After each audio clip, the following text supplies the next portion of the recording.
की चर्चा भी हो। पिछले दिनों हमने 2-3 चीज़ें देखी हैं, उसमें से एक तो ये है कि कल ही राहुल गांधी ने हरियाणा के तमाम बड़े नेताओं से मुलाकात की, कांग्रेसी नेताओं से मुलाकात की है, और वहाँ भी हरियाणा में आपने देखा है कि तनातनी का आलम रहा है कांग्रेसी बड़े नेताओं के बीच, और उसके साथ साथ मनमुटाव, और ये तनातनी या मनमुटाव इसको ख़त्म करने की कोशिश। और आने वाले 2 साल बाद हरियाणा में, चूँकि 2 साल बाद यानी 2024 के नवंबर-दिसंबर में चुनाव है, अभी 2 साल का समय है, लेकिन उससे पहले केंद्र का यानी लोकसभा का चुनाव होगा, तो चुनाव ही चुनाव है। और उससे पहले इसी साल सितंबर-अक्टूबर में जो चुनाव है वो है हिमाचल प्रदेश और गुजरात में, और हो सकता है कि जम्मू कश्मीर में भी चुनाव हो। तो 3 चुनाव इस साल हम और देख सकते हैं। लेकिन इन चुनावों में कांग्रेस की रणनीति क्या कुछ हो रही है, कैसे कांग्रेस काम कर रही है, क्या कांग्रेस फिर से प्रशांत किशोर को अपने पाले में लाएगी, क्या प्रशांत किशोर के हवाले कांग्रेस अपनी रणनीतियों को करेगी, ये तमाम ऐसे सवाल हैं जिन सवालों के पर हम चर्चा यहाँ कर रहे हैं। लेकिन दीपक पाचपोर जी, आपके पास आना चाहूँगा। मैं जो बातें कह रहा था ये भी आप सुन रहे हैं, जो 2 हमारे साथी अमलेंदु उपाध्याय जी और प्रशांत टंडन जी ने भी जो बातें रखी हैं वो भी आपने सुनी। आप क्या कहेंगे अभी तक की रणनीतियां, और उसमें आज जो प्रधानमंत्री नरेंद्र मोदी ने 6 महीने के लिए केंद्रीय योजना जो कि गरीबों को अन्न प्रदान करने का है उसमें इजाफा किया है, और उधर उत्तर प्रदेश में 3 महीने का इजाफा, इस पर भी, और इसके साथ साथ गरीबों की संख्या बढ़ रही है लेकिन गरीबी कम नहीं हो रही है, और गरीबी अगर है तो आप मुफ्त का अनाज लीजिए और खुश रहिए और जाकर के वोट दीजिए। क्या अब वोट पाने का पैमाना जो है वो यही रहेगा? ये भी एक सवाल है आपके पास, जिन सवालों के साथ आ रहा हूं। क्या कहेंगे दीपक जी? मैं थोड़ा सा आपने जो शुरुआती चर्चा की उससे ही मैं वापस शुरू करना चाहता था। देखिए राजीव जी, ऐसा है कि भारत में आप किसी भी व्यक्ति से मिलेंगे तो 4 चीजों का जरूर वो विशेषज्ञ रहेगा। पहला तो उसे आयुर्वेद का पूरा ज्ञान रहेगा। वो आपको बड़ी से बड़ी बीमारी में बता देगा कि कुछ नहीं, ये इसके 4 पत्ते तोड़ो, इसको भूनियो और इसको खा लो। दूसरा, आपको ज्योतिष का हर आदमी यहाँ पे विद्वान मिलेगा। वो आपको बता देगा आपकी जो तकलीफें हैं उसका दूर करने का उपाय ये है। तीसरा, आपको मिलेगा वास्तु के बड़े विशेषज्ञ हो गए हमारे यहाँ। और चौथे विशेषज्ञ, आप किसी भी व्यक्ति को पकड़िए तो वो कांग्रेस को क्या करना चाहिए इसको वो जरूर बता देगा। वो और चाहे अपने प्रदेश के बारे में, अपने रोजगार के बारे में वो जाने चाहे ना जाने, तो विशेषज्ञों की कोई कमी नहीं है। और इस मायने में कांग्रेस बड़ी किस्मत वाली है कि उसको सलाह देने के लिए पूरा का पूरा देश खड़ा है। उसका विपक्षी भी खड़े हैं, उसके पक्ष में भी खड़े हैं। अब प्रशांत किशोर जैसे व्यक्ति को अगर वो लेते हैं तो फर्क यही है कि बेचारे बाकी लोग बिना पैसे दिए कांग्रेस को सलाह देते हैं, जबकि प्रशांत किशोर उसके लिए अच्छी खासी मोटी रकम वसूलते हैं। और उनका लक्ष्य ये भी रहता है कि ये सलाह देते देते कब हम राज्यसभा में चले जाएं।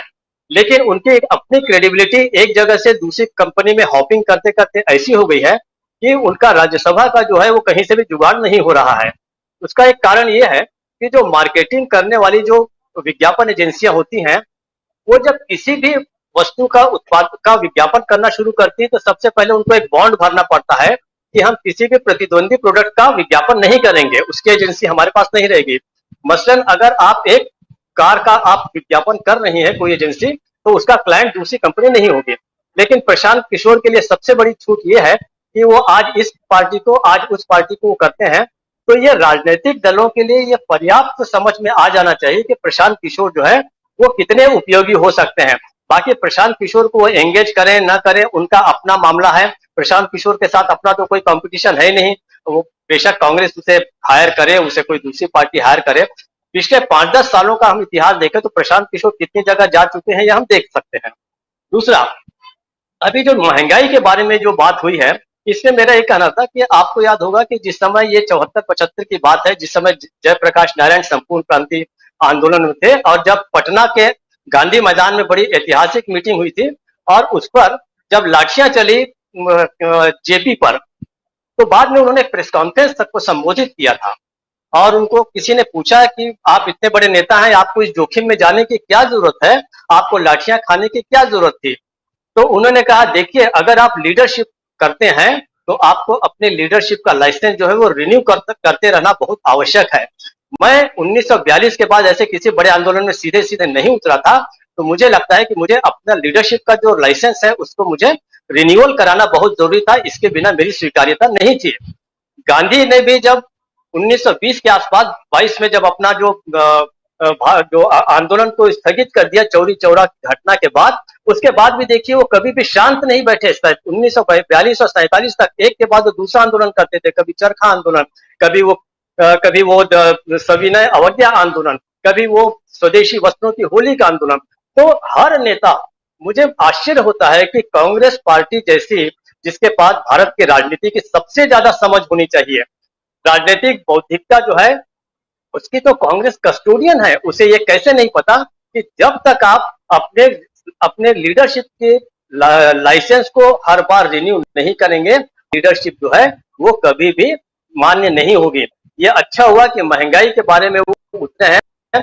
हालांकि ये पेट्रोल और डीजल की कीमत कोई लंबे समय से चल रही है, लेकिन ठीक है, इस तरीके के मामले हर वक्त उठाना चाहिए। उसका कारण ये है कि कांग्रेस के अलावा ऐसी कोई पार्टी नहीं है हम पर कि भाई हम क्या कांग्रेस का पक्ष ले रहे हैं। हम कांग्रेस का पक्ष नहीं ले रहे हैं, हम विपक्ष का पक्ष ले रहे हैं। क्योंकि मैं बार बार कहता हूं कि मीडिया का भाई अगर कोई है तो विपक्ष है, और अगर उसकी लड़ाई किसी से है तो हमेशा सरकार से रहेगी। आज कांग्रेस आ जाए सरकार में, हम उसके खिलाफ खड़े होंगे, उसकी गलतियों को करेंगे। तो कुल जमा कांग्रेस को समझ में अच्छी बात है, लेकिन प्रशांत किशोर जैसे लोग क्या सलाह देंगे हम नहीं जानते। लेकिन हम उम्मीद ये करें कि खासकर कांग्रेस जो है उसने 2-3 बड़े बड़े ग्राउंड्स अपने खो दिए पिछले कमजोर अपनी स्थिति के कारण। पहला तो ये था कि सबसे पहले भारत की जो बौद्धिक संपदा थी वो सर्वाधिक वामपंथियों और समाजवादियों के साथ थी, जो बाद में उनके अभाव में उनका स्वाभाविक एली अगर कोई हो सकता था, इतिहासकारों का, वैज्ञानिकों का, चित्रकारों का, साहित्यकारों का, तो कांग्रेस हो सकता था। कांग्रेस ने उसको खो दिया। दूसरा, आज भी बहुत सारे ऐसे इश्यूज हैं जिसको कांग्रेस चाहे तो उसके साथ खड़ी हो सकती है।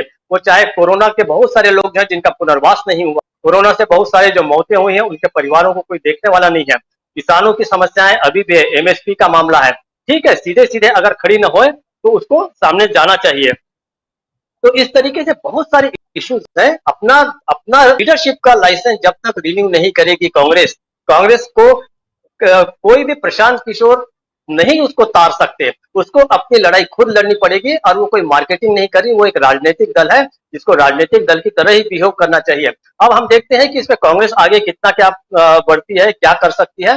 लेकिन हम उम्मीद ये करें, और हमारी इच्छा भी है कि कांग्रेस जो है वो न केवल एक तरह से पूरे देश में विपक्ष का साथ दे, और बाकी जो छोटी क्षेत्रीय पार्टियां हैं जो जो जन सरोकार के मुद्दे पर अगर आती है तो उनको भी सपोर्ट करे। मुझे आश्चर्य हुआ कि पश्चिम बंगाल में भी जो घटना हुई वहां पर कांग्रेस का क्या रूप है हमारे पास तो कम से कम सामने नहीं आया है। लेकिन वहां पर अगर वीर भूमि का कोई मामला है तो कांग्रेस का जो पक्ष है वो सामने आना चाहिए। ऐसा इशू छूटना नहीं चाहिए कि कांग्रेस का उसमें हस्तक्षेप न हो, उसमें दखल न हो। राजीव जी, बहुत सारी बात